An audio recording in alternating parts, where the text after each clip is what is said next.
Талас облусунда 117 шайлоо участкасында добуш берүү уланууда. Учурда 30 миңге чукул адам жарандык милдетин аткарды.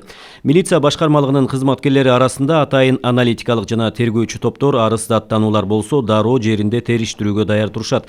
Антикоррупциялык ишкерлик кеңешинин жана коомдук уюмдардын өкүлдөрү да иш процессине байкоо салышууда. Байкоочулар да мыйзам бузуулар катталбаганын белгилешти. Талас обласу боюнча абал тынч, элдин маанайы жакшы, активдүү катышып жатышат.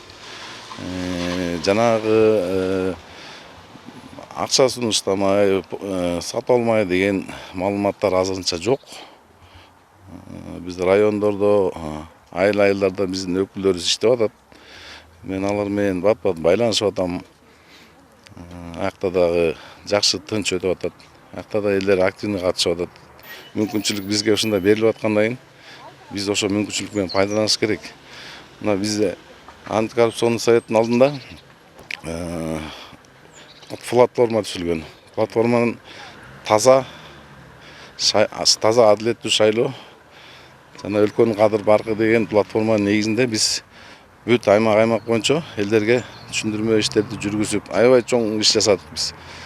Акцияда уюштурдук, субботник уюштурдук. Көп нерсе, көп аябай чоң жумуш жасадык. Мен ойлойм, элге ошонун баары жетип болуш керек деп.